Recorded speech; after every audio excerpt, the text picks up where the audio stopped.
ನೀವು ಹೊಸ ನಿಮ್ಮ ಮಕ್ಕಳಿಗೂ ಕಲಿಸ್ಬೇಕಾಗಿತ್ತು, ಅದನ್ನ ಬಿಟ್ಟು ಇಲ್ಲಿ ಮಾತಾಡ್ತಾ ಇದ್ದೀರಲ್ರಿ ಬಂದು. ಅಪ್ಪಯ್ಯ ನಿಮ್ಮ ಕೈ ಮುಗಿತೀನಿ, ದಯವಿಟ್ಟು ಅವ್ರಿಗೇನು ಮಾತಾಡ್ಬೇಡಿ ಕಣಪ್ಪಯ್ಯ. ಸರ್ ನೀವು ಬನ್ನಿ ಸರ್, ಸಿಂಚು ರೂಮಲ್ಲಿ ಅವಳೆ ಮಾತಾಡಿಸಿ ಬನ್ನಿ.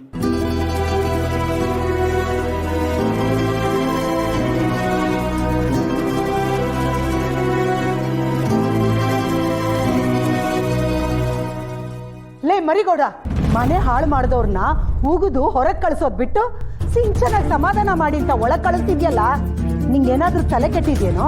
ಎಲ್ಲ ಸಮಯನೂ ಒಂದೇ ತರ ಇರಕ್ಕಿಲ್ಲ ಕಣವ. ಈಗ ಸಿಂಚು ನಮ್ ಯಾರ್ದಾರ ಮಾತು ಕೇಳ್ತಾ ಇದ್ದಾಳೆ, ಅಟ್ಲೀಸ್ಟ್ ಇವ್ರಾರು ಹೋಗಿ ನಾಲ್ಕು ಮಾತಾಡಿದ್ರೆ ಸಮಾಧಾನ ಆದಳೇನೋ ಅಂತ ಕಳಿಸ್ದೆ ಅಷ್ಟೇಯ. ಲೇ ಮರಿಗೌಡ ನೋಡ್ಲಾ, ಈಗೇನಾದ್ರೂ ಒಳಿಕ್ ಹೋಗಿ ಅವರು ನನ್ನ ಮಗಳಿಗೆ ಅದು ಇದು ಹೇಳಿ ತಲೆ ಕೆಡ್ಸಿದ್ರೆ ನಾನಂತೂ ಸುಮ್ಕೆ ಇರಕ್ಕಿಲ್ಲ. ಈಗಾಗ್ಲೇ ಆ ಬಡ್ಡಿ ಆಯ್ದ ಅವ್ರ ಮಗನಿಂದ ಬೀದಿಲಿ ನನ್ನ ತಲೆ ಎತ್ಕೊಂಡು ಓಡಾಡಕ್ ಆಗ್ತಾ ಇಲ್ಲಕಲ್ಲ, ಇನ್ನೇನಾದ್ರು ಹೆಚ್ಚು ಕಮ್ಮಿ ಮಾಡಿದ್ರೆ ಆಮೇಲೆ ನಿನ್ ಜವರೇಗೌಡ ಇನ್ನೊಂದು ಮಕ ನೋಡ್ಬೇಕಾಯ್ತದೆ.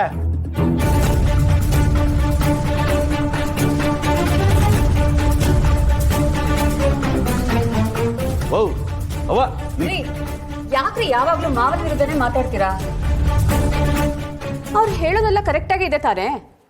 ಅವ್ರ ಮಗನಿಂದ ಸಿಂಚನ ಜೀವನ ಹಾಳಾಯ್ತು, ಮಗಳಿಂದ ನಮ್ ಸಿದ್ಧ ಜೀವನ ಹಾಳಾಯ್ತು. ಆದ್ರೂ ಯಾಕ್ರಿ ಅವ್ರ ಮೇಲೆ ಅಷ್ಟೊಂದು ಅನುಕಂಪ? ಮಕ್ಕಳು ದಾರಿ ತಪ್ಪಿದ್ರೆ ಎತ್ತೋರೇನಮ್ಮಿ ಮಾಡಕ್ಕದದು. ಇವರು ಸರಿಯಾಗಿ ಅವ್ರೆ, ಅದಕ್ಕೆ ಇವ್ರು ಕಂಡ್ರೆ ನನಗೆ ತುಂಬಾ ಅಭಿಮಾನ. ನೀನು ಈ ವಿಸಿಗೆಲ್ಲ ತಲೆ ಹಾಕಬೇಡ. ನೀನು ಕೆಲಸ ಎಷ್ಟಾಯ್ತೋ ಅಷ್ಟು ಮಾಡ್ಕೊಂಡು ಹೋದ್ರೆ ಸರಿ, ಇಲ್ಲ ಅಂದ್ರೆ ಬೆಟ್ಟ ತಾಕ್ಬಿಡ್ತೀನಿ.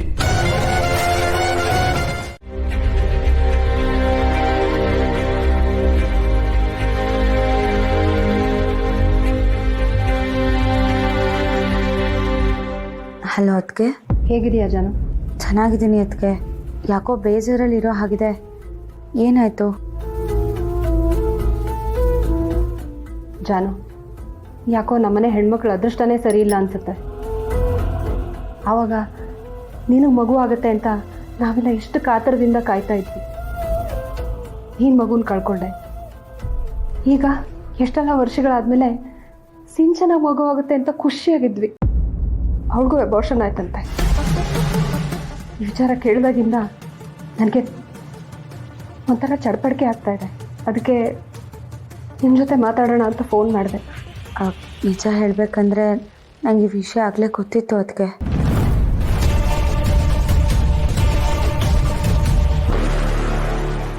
ಏನು? ನೀನು ವಿಷಯ ಮೊದಲೇ ಗೊತ್ತಿತ್ತಾ? ಮತ್ತೆ ನನಗೆ ಯಾಕೆ ಹೇಳಿಲ್ಲ ಜಾನು? ನನಗೆ ಮಾತ್ರ ಅಲ್ಲ, ಭಾವನಾ ಅಕ್ಕಂಗೂ ಗೊತ್ತಿತ್ತು. ಇಬ್ಬರು ನಿಮಗೆಲ್ಲ ಹೇಳೋಣ ಅಂತಲೇ ಇದ್ವಿ. ಅಷ್ಟರಲ್ಲಿ ಸತ್ಯನಾರಾಯಣ ಪೂಜೆ ಇದೆ ಅಂತ ಧರ್ಮರಾಜ್ ತಾತ ಅವರು ನಮ್ಮನ್ನೆಲ್ಲ ಕರೆದಿದ್ರು. ಅಲ್ಲೂ ಸರಿಯಾದ ಸಮಯ ನೋಡಿಕೊಂಡು ಅಪ್ಪ ಅಮ್ಮಂಗೆ ಹೇಳೋಣ ಅಂದ್ಕೊಂಡ್ರೆ ಅಲ್ಲಿ ಮಾವ ಮತ್ತು ಅಮ್ಮ ಒಂದಾದರು. ಎಷ್ಟೋ ವರ್ಷಗಳ ತಪಸ್ಸಿನ ಹಾಗೆ ದೇವ್ರು ವರ ಕೊಟ್ಟಷ್ಟು ಖುಷಿಯಾಗಿದ್ರು. ಎಲ್ಲರ ಮುಖದಲ್ಲೂ ಅಷ್ಟು ಸಂತೋಷ ಇತ್ತು.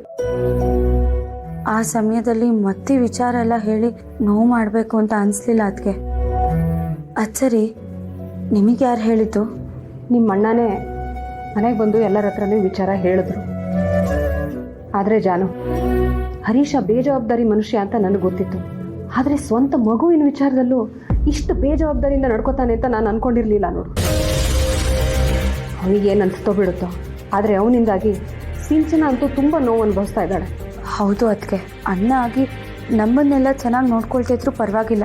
ಆದರೆ ಮದುವೆ ಮಾಡ್ಕೊಂಡಿರೋ ಹೆಂಡತಿನೂ ಚೆನ್ನಾಗಿ ನೋಡ್ಕೊಳ್ಳಿಲ್ಲ ಅಂದರೆ ಹೇಗೆ? ಪಾಪ ಅದಕ್ಕೆ ಮಗು ಬಗ್ಗೆ ಎಷ್ಟು ಆಸೆ ಕನಸುಗಳನ್ನ ಇಟ್ಕೊಂಡಿದ್ರು ಗೊತ್ತಾ? ಅವ್ರಿಗೆ ಈ ವಿಚಾರ ಗೊತ್ತಾದಾಗ ಅಳ್ತಾ ನನ್ನ ಮಗು ನನಗೆ ಬೇಕು, ಎಲ್ಲಿದೆ ಹೇಳಿ ಅಂದಾಗ ನಮಗೆಲ್ಲ ಏನು ಮಾಡಬೇಕು, ಹೇಗೆ ಸಮಾಧಾನ ಮಾಡಬೇಕು ಅಂತಲೇ ಗೊತ್ತಾಗಲಿಲ್ಲ. ಅವರು ನರಳಾಡಿದ್ದು ಇನ್ನೂ ನನ್ನ ಕಣ್ಮುಂದೆ ಹಾಗೆ ಇದೆ ಅದಕ್ಕೆ. ಇಲ್ಲ, ನೀವೆಲ್ಲ ಸುಳ್ಳು ಹೇಳ್ತಾ ಇದ್ದೀರಾ. ನನಗೆ ಗೊತ್ತು, ನೀವು ಬೇಕು ಅಂತ ಸುಳ್ಳು ಹೇಳ್ತಾ ಇದ್ದೀರಾ. ನನಗೆ ಸರ್ಪ್ರೈಸ್ ಕೊಡಬೇಕು ಅಂತ ನನ್ನ ಮಗುನ ಬಚ್ಚಿಟ್ಟಿದ್ದೀರಲ್ವ ಡಾಕ್ಟರ್. ದೇವರು ನಮ್ಮೆಲ್ಲರ ಜೀವನದಲ್ಲಿ ಸಂತೋಷನ ಹೆಚ್ಚಿಗೆ ಬರದೇ ಇಲ್ಲ ಅನ್ಸುತ್ತೆ. ಇನ್ನೇ ಪಾರ್ಟಿನಲ್ಲಿ ನಾವೆಲ್ಲರೂ ಎಷ್ಟು ಖುಷಿಯಾಗಿದ್ವಿ ಗೊತ್ತಾ? ಆ ಖುಷಿನ ಕಿತ್ಕೊಳ್ಳೋದಕ್ಕೆ ಅಂತಲೇ ದೇವರು ಕೆಟ್ಟ ಸುದ್ದಿನ. ನನ್ನ ಪ್ರೀತಿ ಮಾಡಬೇಕಾದ್ರೆ ಪ್ರಾಣಕ್ಕಿಂತ ಹೆಚ್ಚಾಗಿ ಪ್ರೀತಿಸ್ತಾ ಇದ್ರು. ಆದ್ರೆ ಮದ್ವೆ ಆದ್ಮೇಲೆ ಈ ಥರ ಬದಲಾಗ್ತಾರೆ ಅಂತ ಯಾರಿಗೆ ತಾನೇ ಗೊತ್ತಿತ್ತು ಮಾವ? ಹಾಗಂತ ಹರೀಶ್ ಕೆಟ್ಟವರು ಅಂತ ನಾನು ಹೇಳ್ತಲ್ಲ ಮಾವ. ಕೆಲ್ಸದ ವಿಚಾರದಲ್ಲಿ ಸ್ವಲ್ಪ ಸೋಂಬೇರ್ತನ. ಅವರು ದುಡಿದ್ರೇನೆ ನನ್ನ ಸಂಸಾರ ಆಗತ್ತೆ ಅಥವಾ ನಾವು ಚೆನ್ನಾಗಿರೋದು. ಅವ್ರು ದುಡಿಬೇಕು ಅಂತ ನಾನು ಎಕ್ಸ್ಪೆಕ್ಟ್ ಮಾಡ್ತಿಲ್ಲ ಮಾವ. ಸಮಾಜದಲ್ಲಿ ನನ್ನ ಗಂಡನು ಕೆಲಸ ಮಾಡ್ತಾ ಇದ್ದಾನೆ ಅಂತ ಹೇಳ್ಕೊಳ್ಬೇಕಲ್ವಾ ಮಾವ. ಆ ಮರ್ಯಾದೆಗಾದ್ರೂ ಕೆಲ್ಸಕ್ಕೆ ಹೋಗಿ ಅಂತ ಎಕ್ಸ್ಪೆಕ್ಟ್ ಮಾಡೋದು ತಪ್ಪ? ಹೇಗೆ ಅವ್ರನ್ನ ದಾರಿಗೆ ತರಬೇಕು ಅಂತ ನನಗೆ ಗೊತ್ತಾಗ್ತಿಲ್ಲ ಮಾವ. ಸಿಂಚನ, ನೋಡು, ಅವನು ಬದಲಾಗಲ್ಲಮ್ಮ. ಅವನ ಬಗ್ಗೆನೇ ಯೋಚನೆ ಮಾಡಿ ಮಾಡಿ ಇನ್ನೇನು ಕೊರಗಬೇಡ. ನಿಮ್ಮ ಮಾವ ಹೇಳ್ದಾಗೆ ನಾವು ಬೇಕಾದಷ್ಟು ಸಲ ಪ್ರಯತ್ನ ಪಟ್ವಿ, ಆದ್ರೆ ಅವನ ಮಾತನ್ನ ಕೇಳ್ತಾನೆ ಇಲ್ಲ.